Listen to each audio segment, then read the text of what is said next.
ನಮಸ್ಕಾರ. ಮುಖ್ಯಾಂಶಗಳು. ಲಂಡನ್ನಲ್ಲಿ ಭಾರತೀಯರನ್ನುದ್ದೇಶಿಸಿ ಪ್ರಧಾನಿ ನರೇಂದ್ರ ಮೋದಿ ಭಾಷಣ. ವಿವಿಧತೆಯಲ್ಲಿ ಏಕತೆ ದೇಶದ ಶಕ್ತಿ ಎಂದು ಬಣ್ಣನೆ. 2 ದಿನಗಳ ಅಧಿಕೃತ ಭೇಟಿಗಾಗಿ ಕೇಂದ್ರ ಹಣಕಾಸು ಸಚಿವ ಅರುಣ್ ಜೇಟ್ಲಿ ನಾಳೆ ಸಂಯುಕ್ತ ಅರಬ್ ಸಂಸ್ಥಾನಕ್ಕೆ ಪ್ರಯಾಣ. ಪ್ಯಾರಿಸ್ನ ವಿವಿಧೆಡೆ ಸ್ಫೋಟ, ಗುಂಡಿನ ದಾಳಿ, 150ಕ್ಕೂ ಅಧಿಕ ಮಂದಿ ಸಾವು, ತುರ್ತು ಪರಿಸ್ಥಿತಿ ಘೋಷಣೆ. ಹಾಗೂ ಕ್ರಿಕೆಟ್, ಭಾರತ ದಕ್ಷಿಣ ಆಫ್ರಿಕಾ ನಡುವೆ ಬೆಂಗಳೂರಿನಲ್ಲಿ ದ್ವಿತೀಯ ಟೆಸ್ಟ್ ಆರಂಭ. ವಾರ್ತೆಗಳ ವಿವರ. ಯುನೈಟೆಡ್ ಕಿಂಗ್ಡಮ್ ಪ್ರವಾಸದಲ್ಲಿರುವ ಪ್ರಧಾನಿ ನರೇಂದ್ರ ಮೋದಿ ಲಂಡನ್ನ ವೆಂಬ್ಲೆ ಕ್ರೀಡಾಂಗಣದಲ್ಲಿ ಭಾರತೀಯ ಸಮುದಾಯವನ್ನುದ್ದೇಶಿಸಿ ಭಾಷಣ ಮಾಡಿದರು. ಭಾರತೀಯ ಕಾಲಮಾನ ಪ್ರಕಾರ ನಿನ್ನೆ ತಡರಾತ್ರಿ ಸುಮಾರು 60,000ಕ್ಕೂ ಅಧಿಕ ಭಾರತೀಯರನ್ನುದ್ದೇಶಿಸಿ ಅವರು ಭಾರತ ಶೇಕಡ 65ಕ್ಕೂ ಅಧಿಕ ಪ್ರಮಾಣದ ಜನಸಂಖ್ಯೆ ಯುವ ಸಮುದಾಯವನ್ನು ಹೊಂದಿದ್ದು ದೇಶ ಹಿಂದೆ ಉಳಿಯಲು ಯಾವುದೇ ಕಾರಣವಿಲ್ಲ ಎಂದರು.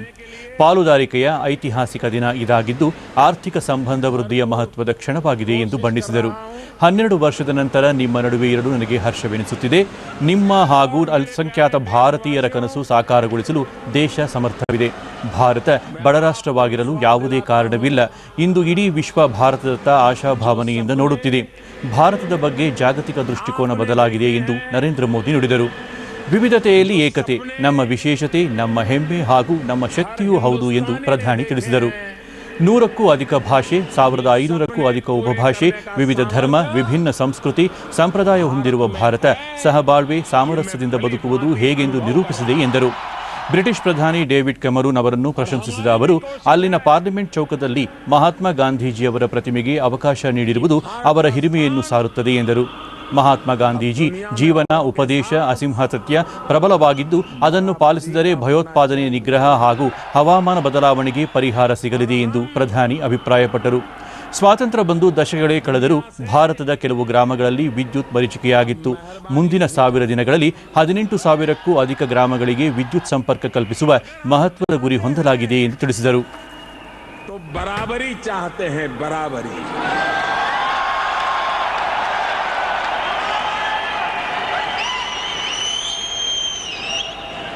और मैं 18 महीनों के अनुभव से कह सकता हूं कि आज भारत के साथ जो भी बात करता है वो बराबरी से बात करता है. ऐसा देश जहां 100 भाषाएं हो, 1500 बोलियां हो, हजारों प्रकार के खान पान की पद्धतियां हो, दक्षिण से निकले उत्तर पहुंचते पहुंचते सैकड़ों प्रकार की वेशभूषा नजर आती हो, कितनी विविधताओं से भरा हुआ हमारा देश है. ಭಾರತೀಯರಿಂದ ಕಿಕ್ಕಿರಿದು ನೆರೆದಿದ್ದ ವೆಂಬ್ಲೆ ಕ್ರೀಡಾಂಗಣದಲ್ಲಿ ಪ್ರಧಾನಿ ಆಗಮನಕ್ಕೂ ಮೊದಲು ಭಾರತದ ಸಂಸ್ಕೃತಿ, ಪರಂಪರೆ ಬಿಂಬಿಸುವ ವರ್ಣರಂಜಿತ ಸಾಂಸ್ಕೃತಿಕ ಕಾರ್ಯಕ್ರಮ ಆಯೋಜಿಸಲಾಗಿತ್ತು. ಮೊದಲಿಗೆ ಬ್ರಿಟಿಷ್ ಪ್ರಧಾನಿ ಡೇವಿಡ್ ಕೆಮರೂನ್ ಹಿಂದಿಯಲ್ಲಿ ನಮಸ್ತೆ ಸಂಬೋಧನೆಯೊಂದಿಗೆ ಭಾಷಣ ಆರಂಭಿಸಿದರು. ಪ್ರಧಾನಿ ನರೇಂದ್ರ ಮೋದಿ ಅವರು ಒಳ್ಳೆಯ ದಿನಗಳು ಬರುತ್ತವೆ ಎಂದು ಸೂಕ್ತವಾಗಿ ಹೇಳಿದರು. ಅವರ ಶಕ್ತಿ, ದೃಷ್ಟಿಕೋನ ಹಾಗೂ ಮಹತ್ವಾಕಾಂಕ್ಷೆಯಿಂದ ಇದು ವೇದ್ಯವಾಗುತ್ತಿದೆ. ಒಳ್ಳೆಯ ದಿನಗಳು ಖಂಡಿತವಾಗಿಯೂ ಬರಲಿವೆ ಎಂದು ತಿಳಿಸಿದರು. ವಿಶ್ವಸಂಸ್ಥೆ ಭದ್ರತಾ ಮಂಡಳಿಯಲ್ಲಿ ಭಾರತದ ಕಾಯಂ ಸ್ಥಾನಕ್ಕೆ ತಮ್ಮ ದೇಶದ ಬೆಂಬಲವಿದೆ ಎಂದ ಡೇವಿಡ್ ಕೆಮರೂನ್ ಭಾರತ ಹಾಗೂ ಯುನೈಟೆಡ್ ಕಿಂಗ್ಡಮ್ ಭಯೋತ್ಪಾದನೆ ವಿರುದ್ಧ ಒಟ್ಟಾಗಿ ಹೋರಾಡಲಿವೆ ಎಂದು ಘೋಷಿಸಿದರು. ಬ್ರಿಟಿಷ್ ಸಂಸತ್ತಿಗೆ ಭಾರತೀಯ ಮೂಲದ ಸಂಸದರು ಇಂದು ಬಹಳಷ್ಟು ಮಂದಿ ಆಯ್ಕೆಯಾಗಿದ್ದು ಮುಂದೊಂದು ದಿನ ಬ್ರಿಟಿಷ್ ಭಾರತೀಯ ಪ್ರಧಾನಿ ಇಂಗ್ಲೆಂಡ್ಗೆ ದೊರೆತರೆ ಅಚ್ಚರಿಯೇನಿಲ್ಲ ಎಂದರು.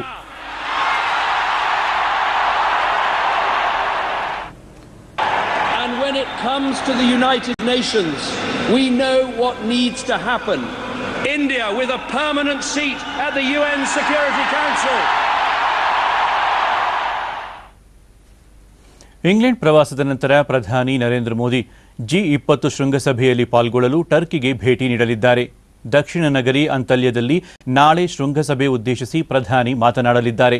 ಹವಾಮಾನ ಬದಲಾವಣೆ, ಜಾಗತಿಕ ಆರ್ಥಿಕ ಪರಿಸ್ಥಿತಿ, ಕಪ್ಪು ಹಣ, ಭಯೋತ್ಪಾದನೆ ಸೇರಿದಂತೆ ಹಲವು ಮಹತ್ವದ ವಿಚಾರಗಳ ಬಗ್ಗೆ ಚರ್ಚೆ ನಡೆಯಲಿದೆ.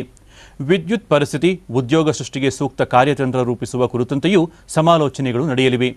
ಶೃಂಗಸಭೆ ಕುರಿತು ಪ್ರಧಾನಿ ಮೋದಿ ಫೇಸ್ಬುಕ್ನಲ್ಲಿ ಮಾಹಿತಿ ಹಂಚಿಕೊಂಡಿದ್ದು, ಕಪ್ಪು ಹಣ, ಆರ್ಥಿಕ ಪರಿಸ್ಥಿತಿ, ವಿಶ್ವಸಂಸ್ಥೆಯಲ್ಲಿ ಭಾರತಕ್ಕೆ ಶಾಶ್ವತ ಸ್ಥಾನಮಾನ ಪಡೆಯುವ ವಿಚಾರಗಳನ್ನು ಪ್ರಸ್ತಾಪಿಸುವುದಾಗಿ ತಿಳಿಸಿದ್ದಾರೆ.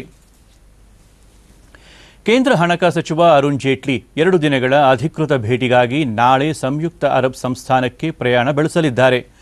ಭಾರತದಲ್ಲಿ ಬಂಡವಾಳ ಹೂಡಿಕೆಗೆ ಇರುವ ಪೂರಕ ವಾತಾವರಣವನ್ನು ಉದ್ಯಮಿಗಳಿಗೆ ಮನವರಿಕೆ ಮಾಡಿಕೊಡುವುದು ಅವರ ಭೇಟಿಯ ಪ್ರಮುಖ ಕಾರ್ಯಸೂಚಿಯಲ್ಲಿ ಸೇರಿದೆ.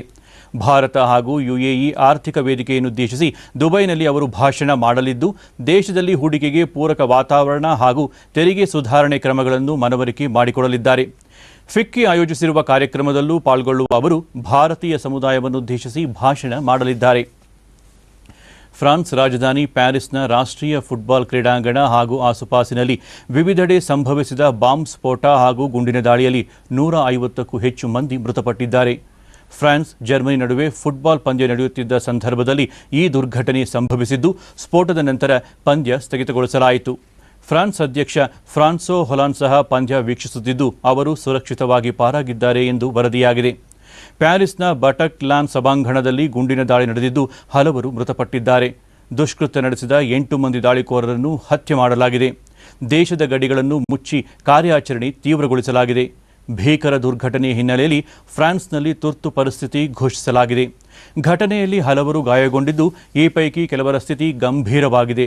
ರಕ್ಷಣೆ ಹಾಗೂ ಪರಿಹಾರ ಕಾರ್ಯ ಸಮರೋಪಾದಿಯಲ್ಲಿ ಸಾಗಿದೆ.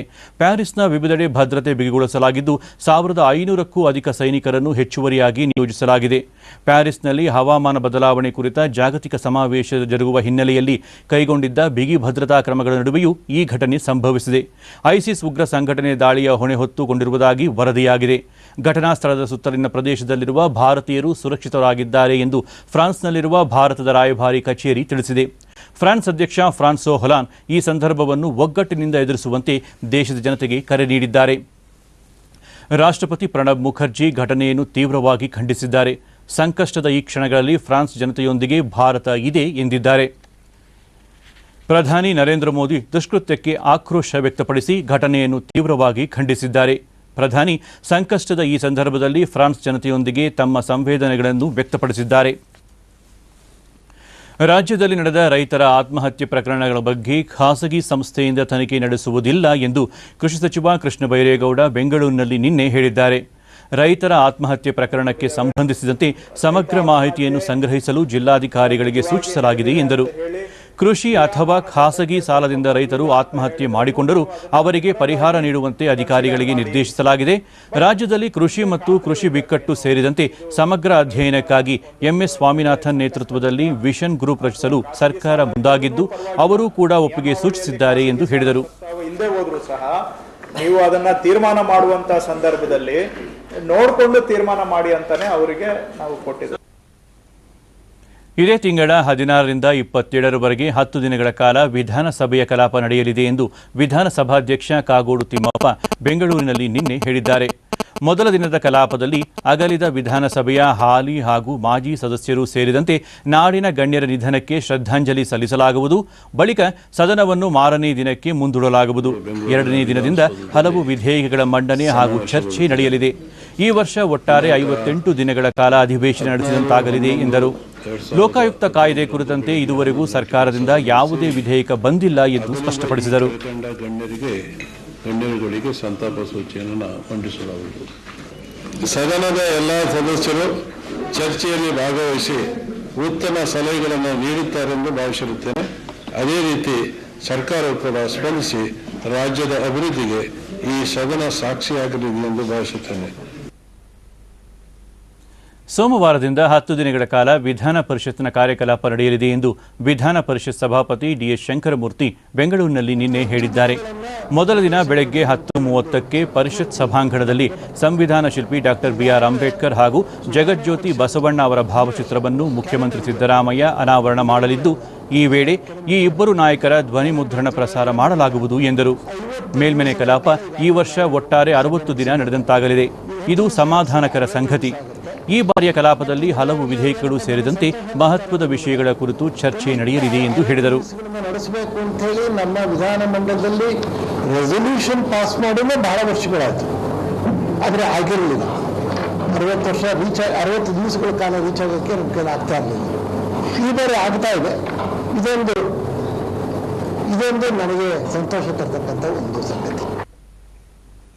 200 ವರ್ಷಗಳ ಹಿಂದೆ ಕನ್ನಡಕ್ಕೆ ಇದ್ದ ವಿರೋಧಕ್ಕಿಂತ ಈಗಿನ ವಿರೋಧವೇ ಹೆಚ್ಚು ಎಂದು ಪ್ರಾಥಮಿಕ ಮತ್ತು ಪ್ರೌಢಶಿಕ್ಷಣ ಸಚಿವ ಕಿಮ್ಮನೆ ರತ್ನಾಕರ ಬೆಂಗಳೂರಿನಲ್ಲಿ ನಿನ್ನೆ ಅಭಿಪ್ರಾಯಪಟ್ಟಿದ್ದಾರೆ. ಈ ಹಿಂದೆ ಕನ್ನಡವನ್ನು ವಿರೋಧಿಸಿದ್ದರೆ ಇಂದು ಕನ್ನಡ ಪುಸ್ತಕಗಳು ಬರುತ್ತಿರಲಿಲ್ಲ. ಮಾಧ್ಯಮಿಕ ಹಂತದಲ್ಲಿ ಕನ್ನಡವನ್ನು ಕಡ್ಡಾಯ ಮಾಡಲು ಮುಂದಾಗಿರುವ ಸರ್ಕಾರದ ಕ್ರಮಕ್ಕೆ ಸುಪ್ರೀಂ ಕೋರ್ಟ್ ಸಾಧ್ಯವಿಲ್ಲ ಎಂದು ಹೇಳಿದೆ ಎಂದರು. ಮಡಿಕೇರಿ ಗಲಭೆ ಹಾಗೂ ಹಿಂಸಾಚಾರ ಪ್ರಕರಣಕ್ಕೆ ಸಂಬಂಧಿಸಿದಂತೆ ಮುಖ್ಯಮಂತ್ರಿ ಸಿದ್ದರಾಮಯ್ಯ ಈಗಾಗಲೇ ತನಿಖೆಗೆ ಸೂಚಿಸಿದ್ದಾರೆ. ವರದಿ ಆಧರಿಸಿ ಸರ್ಕಾರ ಕ್ರಮ ಕೈಗೊಳ್ಳಲಿದೆ ಎಂದು ಹೇಳಿದರು. ಡಿಸೆಂಬರ್ 9ರಿಂದ 13ರವರೆಗೆ ಬೆಂಗಳೂರಿನ ನ್ಯಾಷನಲ್ ಕಾಲೇಜು ಮೈದಾನದಲ್ಲಿ ಹಿಂದೂ ಧಾರ್ಮಿಕ ಮತ್ತು ಸೇವಾ ಪ್ರತಿಷ್ಠಾನದಿಂದ ಧಾರ್ಮಿಕ ಮತ್ತು ಸೇವಾ ಮೇಳ ಆಯೋಜಿಸಲಾಗಿದೆ ಎಂದು ಅಂಕಣಕಾರ ಹಾಗೂ ಉದ್ಯಮಿ ಎಸ್ ಗುರುಮೂರ್ತಿ ಬೆಂಗಳೂರಿನಲ್ಲಿ ನಿನ್ನೆ ತಿಳಿಸಿದ್ದಾರೆ. ಹಿಂದೂ ಧಾರ್ಮಿಕ ಮತ್ತು ಸೇವಾ ಪ್ರತಿಷ್ಠಾನ ಜಾತ್ಯತೀತ ತತ್ವದ ಪರಿಕಲ್ಪನೆ ಹೊಂದಿದ್ದು ಹಿಂದೂ ಧಾರ್ಮಿಕ ಮೌಲ್ಯಗಳನ್ನು ಹಾಗೂ ಅದರ ಅನುಭವಗಳನ್ನು ಪರಿಚಯಿಸುವ ಉದ್ದೇಶವನ್ನು ಒಳಗೊಂಡಿದೆ. ಹಿರಿಯರಿಗೆ ಗೌರವ ಸಲ್ಲಿಸುವ ಹಾಗೂ ಶಿಕ್ಷಕರನ್ನು ಸನ್ಮಾನಿಸುವ ಹಲವಾರು ರಚನಾತ್ಮಕ ಕಾರ್ಯಕ್ರಮಗಳನ್ನು ಈ ಮೇಳದಲ್ಲಿ ಹಮ್ಮಿಕೊಳ್ಳಲಾಗಿದೆ ಎಂದರು. ಪ್ರತಿಷ್ಠಾನ ಇದೀಗ 300ಕ್ಕೂ ಹೆಚ್ಚು ಶಾಖೆಗಳನ್ನು ಹೊಂದಿದ್ದು ಕಾರ್ಪೊರೇಟ್ ವಲಯದ ಸಹಕಾರ ದೊರೆಯುತ್ತಿದೆ. ಮಾಧ್ಯಮ ಸಹಭಾಗಿತ್ವದಡಿ ಕಾರ್ಯಕ್ರಮಗಳನ್ನು ಆಯೋಜಿಸಲಾಗುತ್ತಿದೆ. ಮುಂದಿನ 5 ವರ್ಷಗಳಲ್ಲಿ ದೇಶಾದ್ಯಂತ ತನ್ನ ಸೇವೆಯನ್ನು ವಿಸ್ತರಿಸುವ ಉದ್ದೇಶವನ್ನು ಹೊಂದಿರುವುದಾಗಿ ತಿಳಿಸಿದರು. ಉದ್ಯಮಿ ವಿಜಯ ಸಂಕೇಶ್ವರ ಉಪಸ್ಥಿತರಿದ್ದರು. ಕಳೆದ ಬುಧವಾರ ಕಬ್ಬನ್ ಪಾರ್ಕ್ನಲ್ಲಿ ಯುವತಿಯ ಮೇಲೆ ನಡೆದ ಲೈಂಗಿಕ ದೌರ್ಜನ್ಯ ಪ್ರಕರಣ ಸಂಬಂಧಿಸಿ ರಾಜ್ಯ ಮಹಿಳಾ ದೌರ್ಜನ್ಯ ತಡೆ ಸಮಿತಿ ಅಧ್ಯಕ್ಷ ವಿಎಸ್ ಉಗ್ರಪ್ಪ ನೇತೃತ್ವದ ಸಮಿತಿ ಘಟನೆ ನಡೆದ ಸ್ಥಳಕ್ಕೆ ನಿನ್ನೆ ಭೇಟಿ ನೀಡಿ ಪರಿಶೀಲಿಸಿ ಅಗತ್ಯ ಮಾಹಿತಿ ಪಡೆಯಿತು. ಯುವತಿ ಮೇಲೆ ಲೈಂಗಿಕ ದೌರ್ಜನ್ಯ ನಡೆದಿರುವುದು ಖಂಡನಾರ್ಹ. ತಪ್ಪಿತಸ್ಥರನ್ನು ಈಗಾಗಲೇ ಬಂಧಿಸಲಾಗಿದೆ. ದೌರ್ಜನ್ಯಕ್ಕೊಳಗಾದ ಯುವತಿಗೆ ಚಿಕಿತ್ಸೆ ಕೊಡಿಸಲಾಗಿದೆ. ಶಾಲಾ ಕಾಲೇಜು ವಾಹನಗಳ ಚಾಲಕರು ಭದ್ರತಾ ಸಿಬ್ಬಂದಿಯನ್ನು ಹೊರಗುತ್ತಿಗೆ ಮಾಡಿಕೊಳ್ಳುವ ವೇಳೆ ಅವರ ಪೂರ್ವಾಪರಗಳನ್ನು ವಿಚಾರಿಸಿ ಕೆಲಸಕ್ಕೆ ನಿಯೋಜಿಸಿಕೊಳ್ಳಬೇಕು. ಇಲ್ಲದಿದ್ದರೆ ನೇಮಕ ಮಾಡಿಕೊಂಡ ಸಂಸ್ಥೆಗಳ ವಿರುದ್ಧ ಕಾನೂನು ಕ್ರಮ ಜರುಗಿಸುವ ಅಗತ್ಯ. ಈ ಸಂಬಂಧ ಸ್ಪಷ್ಟ ಸುತ್ತೋಲೆ ಹೊರಡಿಸುವಂತೆ ಸರ್ಕಾರಕ್ಕೆ ಸಲಹೆ ನೀಡುವುದಾಗಿ ಹೇಳಿದರು. ಹೆಣ್ಣು ಮಕ್ಕಳ ರಕ್ಷಣೆ ವಿಚಾರದಲ್ಲಿ ಯಾವುದೇ ರಾಜಿ ಇಲ್ಲ. ಮಠ ಮಾನ್ಯಗಳು, ನಾಗರಿಕರು, ಸರ್ಕಾರ ಈ ನಿಟ್ಟಿನಲ್ಲಿ ಮುಂದಾಗುವ ಅಗತ್ಯವಿದೆ ಎಂದರು. ಇನ್ನು ಕ್ರಿಕೆಟ್. ಭಾರತ ದಕ್ಷಿಣ ಆಫ್ರಿಕಾ ನಡುವೆ ಬೆಂಗಳೂರಿನ ಚಿನ್ನಸ್ವಾಮಿ ಕ್ರೀಡಾಂಗಣದಲ್ಲಿ ಇಂದಿನಿಂದ ದ್ವಿತೀಯ ಟೆಸ್ಟ್ ಕ್ರಿಕೆಟ್ ಪಂದ್ಯ ಆರಂಭವಾಗಿದೆ. ಟಾಸ್ ಗೆದ್ದ ಭಾರತ ಫೀಲ್ಡಿಂಗ್ ಆಯ್ಕೆ ಮಾಡಿಕೊಂಡಿದೆ. ಮೊದಲು ಬ್ಯಾಟ್ ಮಾಡುತ್ತಿರುವ ಪ್ರವಾಸಿ ತಂಡ ಇತ್ತೀಚಿನ ವರದಿ ಬಂದಾಗ 2 ವಿಕೆಟ್ ನಷ್ಟಕ್ಕೆ 33 ರನ್ ಗಳಿಸಿ ಆಡುತ್ತಿದೆ. ಈಗಾಗಲೇ ಮೊದಲ ಟೆಸ್ಟ್ ಪಂದ್ಯದಲ್ಲಿ ಗೆದ್ದಿರುವ ವಿರಾಟ್ ಕೊಹ್ಲಿ ನೇತೃತ್ವದ ಭಾರತ ಆತ್ಮವಿಶ್ವಾಸದಿಂದ 2ನೇ ಪಂದ್ಯ ಗೆಲ್ಲಲು ಉತ್ಸಾಹದಿಂದ ಕಣಕ್ಕಿಳಿದಿದೆ. ಏಕದಿನ ಹಾಗೂ 2020 ಟೂರ್ನಿಯನ್ನು ತನ್ನದಾಗಿಸಿಕೊಂಡಿರುವ ಪ್ರವಾಸಿ ದಕ್ಷಿಣ ಆಫ್ರಿಕಾ 4 ಪಂದ್ಯಗಳ ಟೆಸ್ಟ್ ಸರಣಿಯನ್ನು ಗೆಲ್ಲುವ ಆತ್ಮವಿಶ್ವಾಸದಲ್ಲಿದೆ. ಮಳೆಯ ಭೀತಿ ನಡುವೆ ಪಂದ್ಯ ಆರಂಭವಾಗಿದೆ. ಕೊನೆಯಲ್ಲಿ ಮತ್ತೊಮ್ಮೆ ಮುಖ್ಯಾಂಶಗಳು. ಲಂಡನ್ನಲ್ಲಿ ಭಾರತೀಯರನ್ನುದ್ದೇಶಿಸಿ ಪ್ರಧಾನಿ ಮೋದಿ ಭಾಷಣ. ವಿವಿಧತೆಯಲ್ಲಿ ಏಕತೆ ದೇಶದ ಶಕ್ತಿ ಎಂದು ಬಣ್ಣನೆ. 2 ದಿನಗಳ ಅಧಿಕೃತ ಭೇಟಿಗಾಗಿ ಕೇಂದ್ರ ಹಣಕಾಸು ಸಚಿವ ಅರುಣ್ ಜೇಟ್ಲಿ ನಾಳೆ ಸಂಯುಕ್ತ ಅರಬ್ ಸಂಸ್ಥಾನಕ್ಕೆ ಪ್ರಯಾಣ. ಪ್ಯಾರಿಸ್ನ ವಿವಿಧೆಡೆ ಸ್ಫೋಟ, ಗುಂಡಿನ ದಾಳಿ, 150ಕ್ಕೂ ಅಧಿಕ ಮಂದಿ ಸಾವು, ತುರ್ತು ಪರಿಸ್ಥಿತಿ ಘೋಷಣೆ. ಹಾಗೂ ಕ್ರಿಕೆಟ್. ಭಾರತ ದಕ್ಷಿಣ ಆಫ್ರಿಕಾ ನಡುವೆ ಬೆಂಗಳೂರಿನಲ್ಲಿ ದ್ವಿತೀಯ ಟೆಸ್ಟ್ ಆರಂಭ. ನಾವು ಮುಂದಿನ ವಾರ್ತಾ ಪ್ರಸಾರ ಮಧ್ಯಾಹ್ನ 1 ಗಂಟೆಗೆ ಚಂದನದಲ್ಲಿ. ನಮಸ್ಕಾರ.